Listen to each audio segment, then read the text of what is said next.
Hello, and welcome to... I read this Hades and Persephone retelling, so you don't have to, because I don't recommend it.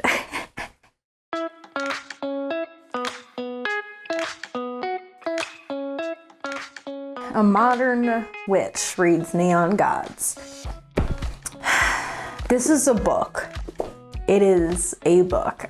Actually, you know what? Before we get into it, we're starting this off with a couple disclaimers. One, reviews are for readers, not for authors. That is a big thing in my book. As an author of someone who's like, I've written a book, those reviews are not for me. They are people expressing their opinions on my book, and they are to help other readers decide if my book or this book is a book that they want. Benji, come here. Good boy, lay down. You're not in trouble. It's just barking a lot. If you liked this book, which the book is Neon Gods by Katie Roberts. If you like this book, that is fine. I'm not here to judge you for liking it. I don't care. I personally didn't like this book, but I want to be really clear that I am reading and approaching this book as someone who has spent most, if not a lot, of their 7 years in practice in pagan circles. And I identified as a pagan for a good portion of my practice. I've spent a lot of time here, caring about historical accuracy, cross-referencing, approaching deities or divine beings with respect. And this is literally an erotica book. So it wasn't terrible, but I want to understand why I maybe didn't like it. Actually, I know I didn't like it because there's a specific trope in here that I fucking hate. But that's the way. I'm not coming to this book as a reader, like just a reader. I'm coming to this book as someone who considers these divine beings to be like real and believe in them. I've worked with Hades for a while. I worked with Persephone for a while. I would say worship. I worshipped Hades for a little bit. So my understanding and my background with the Greek gods is based primarily in research, historical accuracy, and through a pagan lens. So that's where I'm coming from with this. So you have to understand that probably contributes a little bit to why I fucking hate this book. I don't hate it, I'm sorry. It's not a terrible book. Okay, we're just gonna get started. So before we dive into my opinions, I'm going to be giving you some background for this book because it took me a fucking while to understand what was going on. I know that's weird, but like I said, I'm big on historical accuracy, and I was like, oh, they're not gods? But they are, but they're not, and there's magic. It's confusing. Okay, so here's some background from the back before we dive into it. Also, this will contain spoilers. If you want to read this, turn this off. Okay, if you don't care, continue watching. Society darling Persephone Dimitru plans to escape the ultra-modern city of Olympus and start over far away from the backstabbing politics of the 13 houses. But all that's ripped away when her mother ambushes her with an engagement to Zeus, the dangerous power behind their glittering city's dark facade. With no options left, Persephone flees to the forbidden Undercity and makes a devil's bargain with a man she once believed a myth, a man who awakens her to a world she never knew existed. Hades has spent his life in the shadows, and he has no intention of stepping into the light, but when he finds that Persephone can offer a little slice of the revenge he's spent years craving, it's all the excuse he needs to help her for a price. The price really is like, it's just them fucking. Yet every breathless night spent together has given Hades a taste for Persephone, and he'll go to war with Olympus itself to keep her close. And on the bottom it says, a modern retelling of Hades and Persephone that's as sinful as it is sweet. Okay, I don't know about how sweet this book is. It's like, eh. If you're wondering now, before we get into this, what my post-it notes are for, One of them is dedicated to background. One of them is ew. One of them is feet, ? And then we have mythos. So so the background of this takes place in a city called Olympus, ruled by the 13. The 13 are not gods. They are people that take on the titles of the 13 ancient gods of like the 13 of Olympus, including Zeus, Poseidon, Hera, Demeter, Athena, Ares, Dionysus, Hermes, Artemis, Apollo, Hephaestus, and Aphrodite. And then the thing that kind of we start off with is that there once was a 13, so now there's typically 12, that like there's a statue and the title is Hades. And supposedly Hades, the last Hades died and they never replaced him in his like title. And so the title no longer exists. And so the big thing here, and the kind of thing that I was confused because I didn't read anything about this book going in, is this is like an urban fantastical setting. So we have the main character is Persephone Demetriou.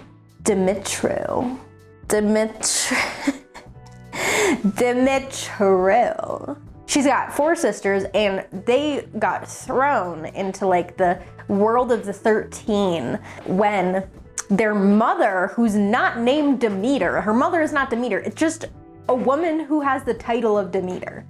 So, okay. The 4 sisters are Psyche, Eurydice, Callisto, and Persephone. -1 for historical accuracy.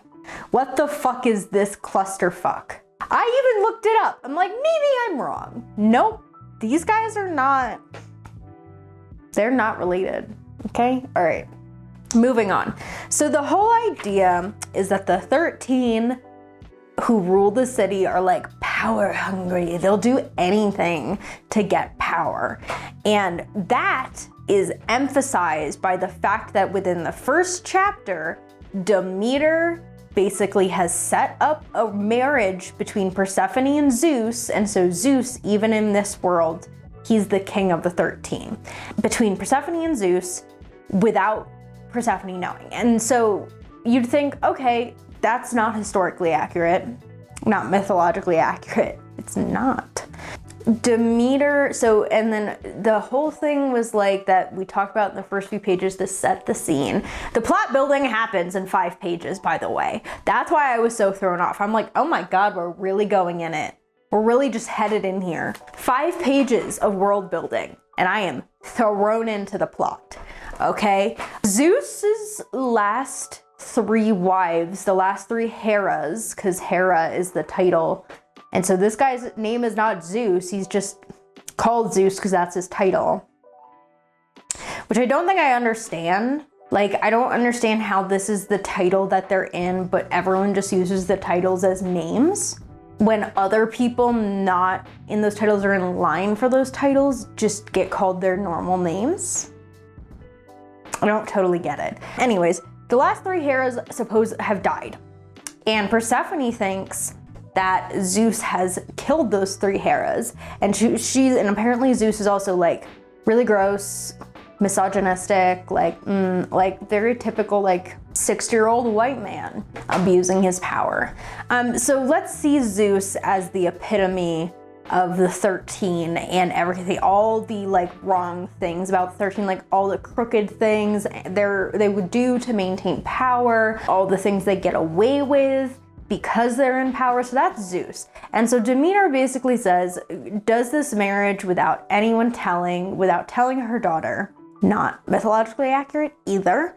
And then to get away from Zeus, Persephone just fucking runs in the middle of winter, which by the way, that's a decision. Hold on, I'm gonna get my tea. Trying a new tea. I'm back. Delicious. So runs, and so the other part of this whole Hades is a title that died off, is that Olympus is split into the upper city and the lower city. And the upper city is ruled by the 13, and the lower city is supposedly a fucking land of where no one lives. like, I guess it's just a dangerous place of abject poverty. But they don't really specify it. Everyone just says, if you're in the upper city, you can't go to the lower city because there's magic that will stop you. And I'm like, okay, so there is magic in this world, but that's really the only time it's mentioned. So that's about it for the fantastical setting. There's just a little bit of magic right there, at least in this book. And then it's never mentioned again until Persephone is getting backed up to the river by Zeus's men who want her to come home. And she's like, if I get captured right now, I'm never getting away from him. So she's like, I'm gonna cross the river Styx. Because of course the river right through the center. And that goes to the lower city, hint, hint, underworld, hint, hint, Hades. It's called the river Styx. So she crosses it, and as she's crossing it, she's like, there's a mysterious man on the other side. She's like, help. And he's like, I can't actually do anything for you. You have to come here of your own accord. And she's like, okay, whatever. And then she gets over to the side of the river and finds out within like a couple of minutes that the man that like was there, the mysterious mystery broody man, is Hades himself, who is supposed to be dead. He's not supposed to exist. So already Persephone Dimitru, this poor girl, is like, everything I know is a lie. From there, we see a few other side characters be introduced, namely Hermes and Dionysus. And the entire plot of this book is Persephone wants to get back at Zeus and her mother for being arranged, being put in a marriage without her consent. And Hades wants to get back at Zeus because apparently Zeus killed his parents, which is, we find out like also right away, and we're like, all right, sorry about that, dude. Not really anything I can do. And so, that's good shit. Good shit. So to get back at Zeus, and Persephone is basically like, how can I get out of this marriage? And Hades is like, how can I get back at Zeus? And they come together and they're like, we can help each other. And Persephone's like, Zeus only likes not tarnished goods, so tarnish me. And Hades was like, well, actually, of course he says this, he's like, actually there's spies in the lower city from him, so if it was a sham, if we pretended, they'd find out. So we would, and then Persephone's like, okay, so let's just do it for real. Like, let's just have sex for 3 months. Hades is like, I'm not in the act of, I think it's something along the lines of like, I don't like bargaining for sex. And so already the difference between Zeus and Hades is established. Zeus killed his last 3 wives. Hades believes in consent. That's it. That's the main difference between them. Of course, Zeus is like, you know, like I said, the epitome of the 13, power hungry, etc. Hades is proven to be like not like the 13. He cares for his people, which by the way, there are a bunch of people in lower city that no one knows exists. Anyways, he cares about Persephone. He's broody, traumatized. He has scars already. So different. I hate that I read this. My life would have been fine if I never picked up this book. So they come to the conclusion that Hades will tarnish Zeus's to-be bride for the next 3 months during the duration of winter, wink wink, mythos reference. And then Persephone will turn 25 and receive her trust fund, because of course she's a trust fund, baby, receive her trust fund and be able to leave Olympus. So that was the plan.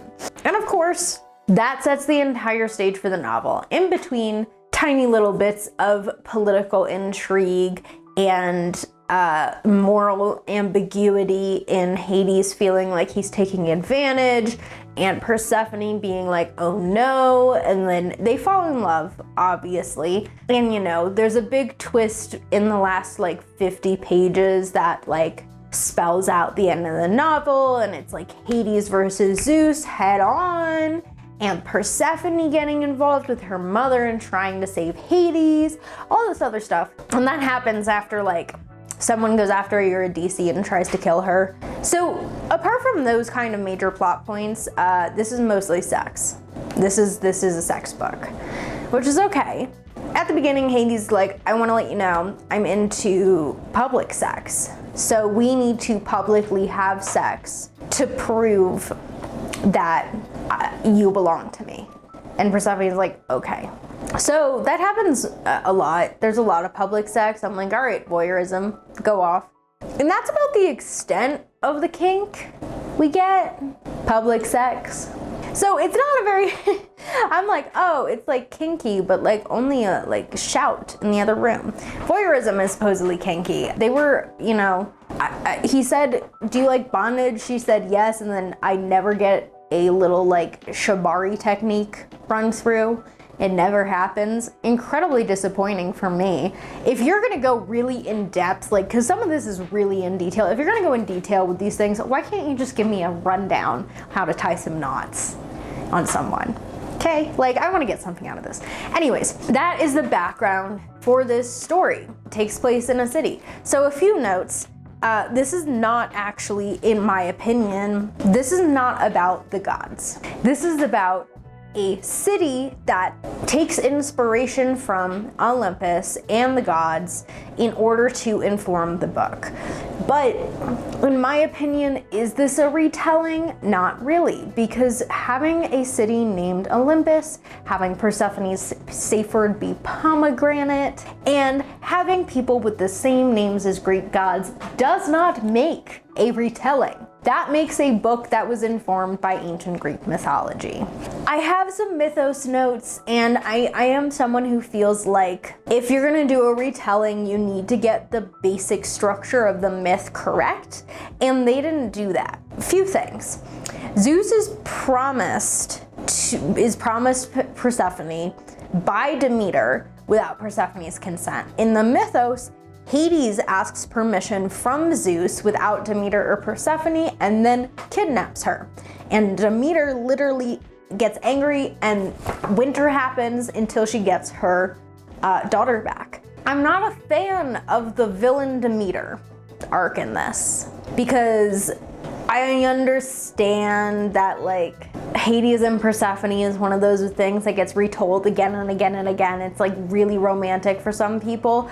I personally don't see it that way, and I don't understand how we can get the basic myth structure incorrect. One of which is that Demeter, and I understand how it serves the book, okay? I understand how it serves the book and how it functions in telling this specific story. In the myth, Zeus is Persephone's dad, okay?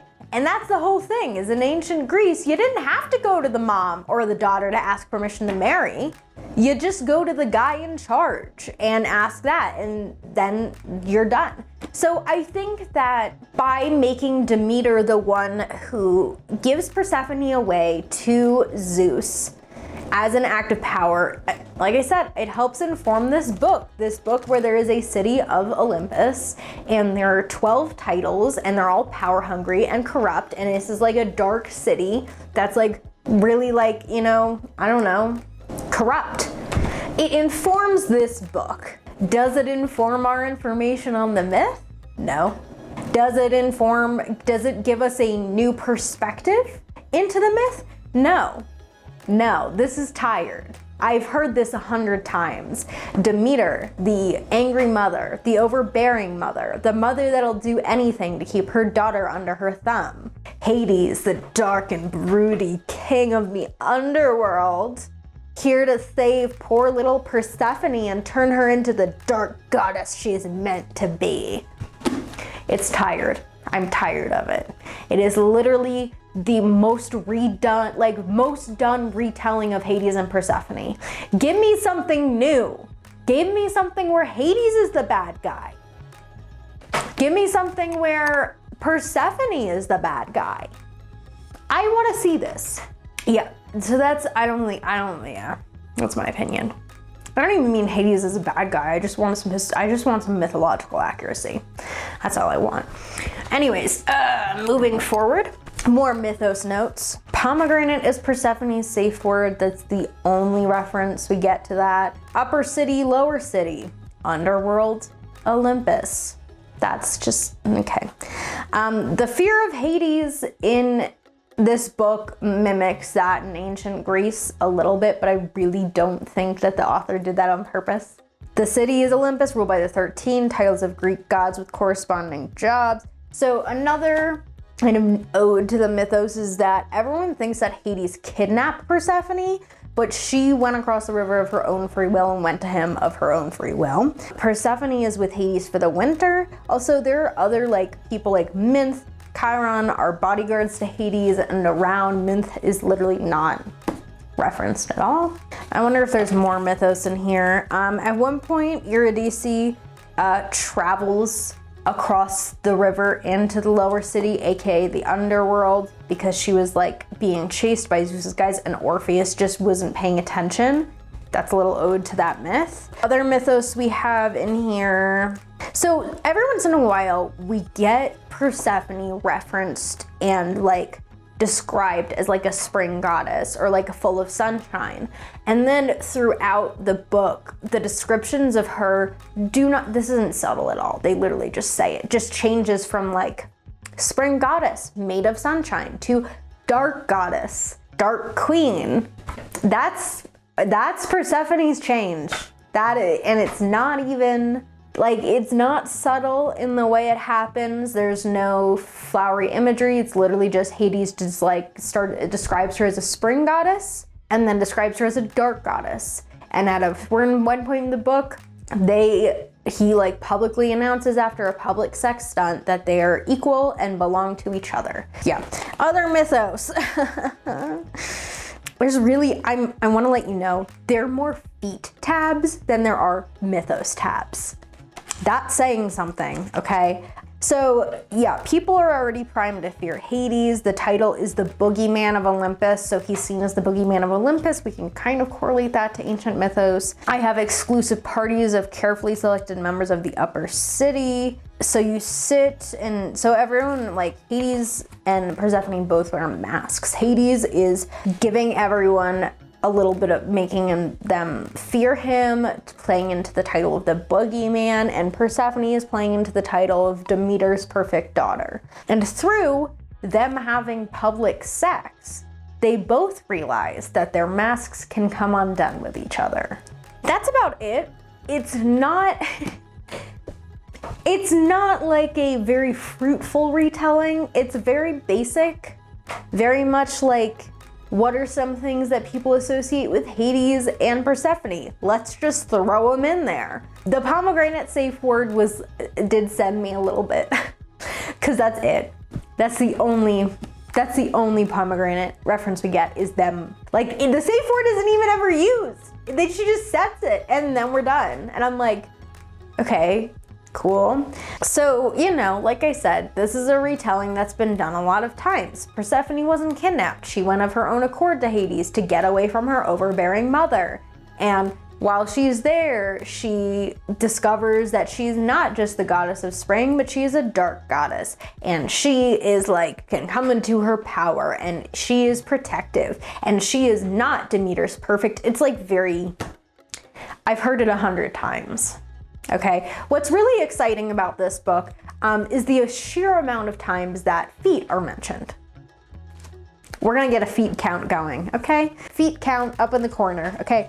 Now, let me specify. This is mentioning the fact that Persephone bloodied her feet on the way over from the river Styx because she took her shoes off. Hades thinking about her feet and how they're wounded. Hades actually taking care of her feet. Hades mentioning that she's maimed herself recently in reference to the feet. Hades like saying that one of her rewards is like to get her feet. Like, it's so 5 different, like, okay, feet count. 1, 2, 3, 4, 5, 6, 7, 8, 9 feet references.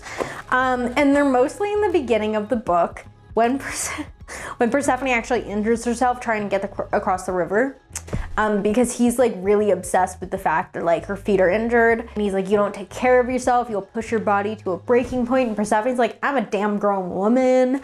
And then 100 pages to the end, they fucking throw another feet reference in. And I was like, you motherfuckers, I can't escape it. So yeah, the whole premise of the first part of this book, okay, basically when she gets over the river, he's like, her feet are fucked up. And then a little later, he's looking at her feet and he's like, you're bleeding, describes what's going on. And he's taking care of her feet. And then being like, don't bleed on my floors with her injured feet. Oh my God. Basically telling Zeus she crossed the river by herself and she bloodied her feet trying to get away from you. That's literally happens 3 times. Here's another one. Being maimed less than 24 hours in reference to her feet. Basically, after these sex things, I'm gonna take you upstairs and change the bandages on your feet, okay? And then her unwrap, him taking care of the feet, saying, you're healing well, still a mess. She literally did maim herself. Wow, like we haven't said it 100 times. And then him randomly being like, she bloodied her feet to get away from you. Again, to Zeus. Oh my God. And that's about it. I don't know what we're at. I think it's around 10. The craziest thing to me is that it's not even a sex thing. There's no sex about this feat. It's literally just him talking about her feet. And I understand that the purpose is to show that Hades, this boogeyman, this big, broody, bad, dark man, cares about Persephone and her wounded feet. I just think it's fucking weird that there are more references to her feet than the myth in this book. Am I the only one? Because like, I don't want to have to read and be worried that I'm gonna get a feet scare when Hades starts randomly talking about them again. And it's a big thing. And like I said, in the first half of the book, and then I get through it and I'm like, oh, we're done. And then he just throws it in there again. So I don't know if this is a thing like appealing to like the people with foot fetishes, or the author has a foot fetish, or it's just a really tired way of trying to show that Hades cares by mentioning the same goddamn thing 10 times. It's enough that I noticed. All right, there are lots of other ways to care about people. And also the fact that his entire words were, she maimed herself, she bloodied her feet trying to get, it's like the same language describing the feet every single time. And that's why I noticed, because there was no different description in how she wounded herself, in how she got across the river. It was always, she hurt herself trying to get away from you. She maimed herself. She bloodied herself. And there was always a reference to the feet. It was never just she injured herself and like trying to get away from you. It was she bloodied her feet. And I'm like, okay, you've said this 3 times. I don't need it again. All right. So that's something I really didn't like. You can't tell. So I did need to talk about the feet. There are also some really incredibly interesting word choices. Silly me for thinking that you're among the percentage of the human population that doesn't worship at the altar of the hymen. What? What? Just say societal. I don't understand. Like, I think that it's playing into Persephone, like she's a grown woman, she's independent, she can take care of herself. It just isn't done very well. Okay? Like, I just want to know why. Oh, altar of the hymen. I just don't understand why you would say it that way. It makes me feel like I'm in church. Anyways, there were less ew things than the feet thing. There were just a few phrasings that I was like, ugh, okay, like Hermes saying she's quirky. Okay, Hermes is a woman in this book. And then I don't understand when we are so comfortable with describing body parts and sexual things in more graphic detail than normal non-erotica books. Why, twice, do we hear he sheathes himself to the hilt? Twice. Okay. All right, last one. Okay, every time Hades says Persephone is tight and wet, I also want to die. Please, can we just get more descriptive? I don't want to be called tight and wet. I want to be called slippery. Marshy, swampy. I want to be a swamp, okay? You'd fuck a swamp, wouldn't you? Apparently not. And then at this point, I stopped. You can see, I just hear all my things. At this point, I stopped and gave up because I was so fucking tired of the book that I just wanted to finish it. And I did. So, yeah, this is mostly a sex book. If you're into erotica and you're into voyeurism, you could try this out. Do I think that it's not the best sex book I've read? Yeah, I do not. I got to the point where I was so done with this book that I speed read it. And I was like, I don't care if they mentioned feet again, I'm fucking done. So for like, I would say a little over 100 pages or 100 pages, I just stopped annotating. And so if feet were mentioned, I missed it. So it's possible they were mentioned more than 10 times. Now for the things that I liked. Those were the things I didn't like. There is no weird age dynamic. They are both human, and he's 30 and she's 24, okay? That is an appropriate age range. It's not like an ancient fairy and an 18-year-old. It's not a, I've been alive for thousands of years and you're 16, okay? I like that.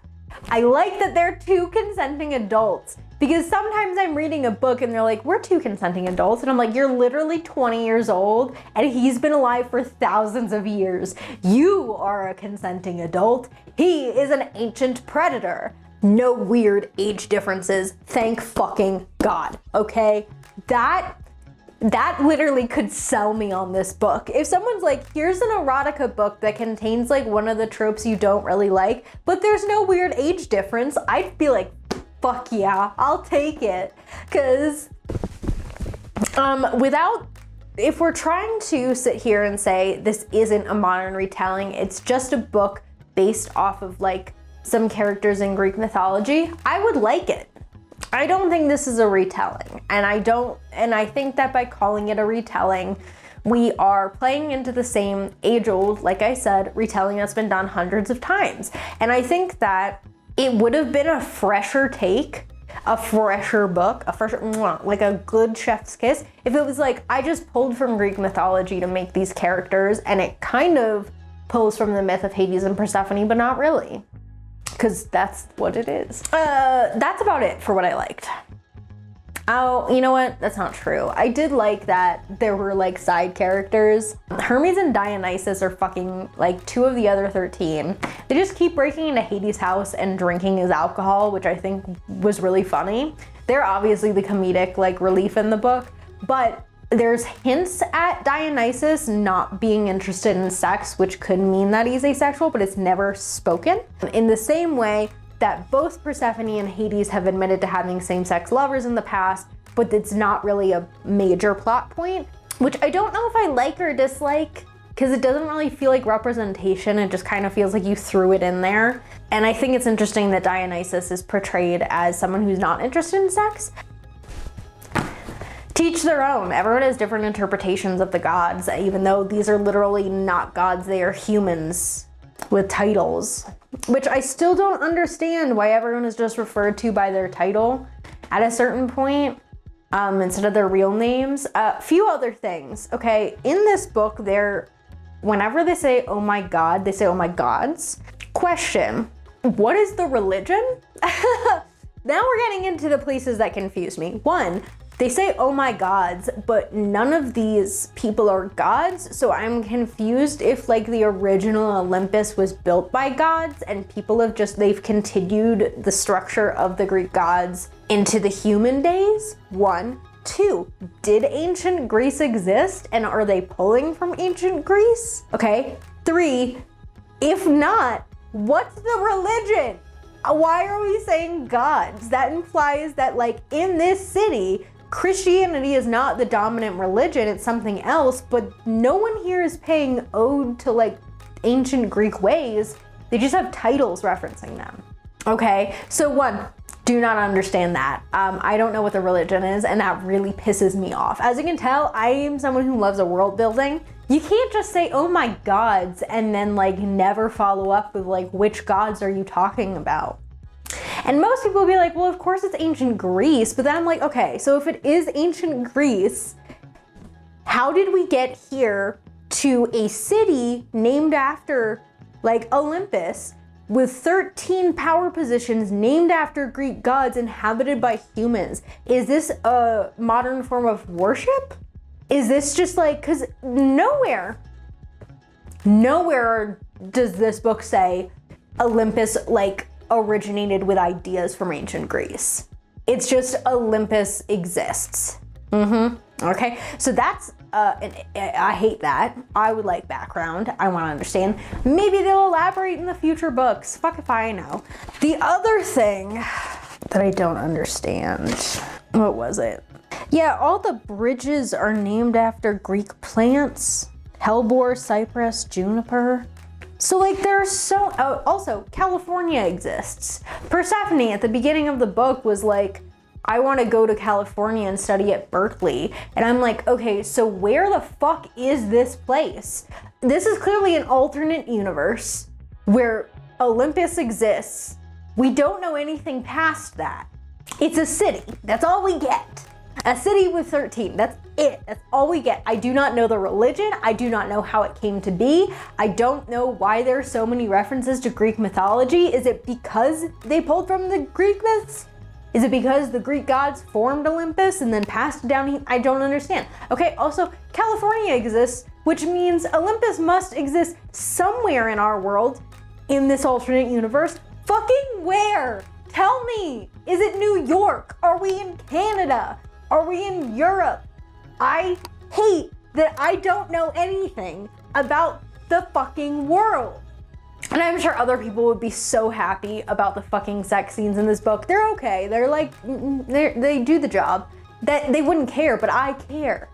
I care. When I read, I don't want a bunch of fucking questions about what the fuck is going on past sex. And I know it's an erotica novel. It's not supposed to be world building, but what if it was? What if they did world build and had great sex scenes? There are books that do that, and they are fantastic. This one doesn't. So those are my questions. I don't know how people are going to respond to this book, if people are going to want me to do another one and me read more modern retellings. There are several that I've already read, including like Circe by Madeline Miller. Love it. There are other retellings, most of which are Hades and Persephone, which says a lot. If it's the same fucking trope, I'm gonna lose my marbles. I'll lose them. They will roll everywhere. So I hated this. Didn't hate it with a capital H. Wouldn't, like, you know, not read the rest of the series because I am very interested in how Eros and Psyche and Orpheus and Eurydice and their stories are told. Even with erotica, like, this was predictable. It's every single retelling I've ever read of Hades and Persephone. Modern retelling of Eros and Psyche, I'd be interested in reading that. Modern retelling of Orpheus and Eurydice with sex, I'd be interested in reading that as well. Okay, that's all I'm gonna say. So I will read the next 2 books in the series if you guys want me to. I will move on to other modern retellings and just keep going if you want. But would I recommend this book? Yes, if you're only in it for the sex. If you're looking for a good book, I would pass on this one. But that's my opinion. I'm gonna go take a shot. Thank you so much for watching. And if you want, you can comment, like, subscribe, turn the bell on, but absolutely no pressure. Remember to drink water and have an amazing rest of your day. Siate benedetti.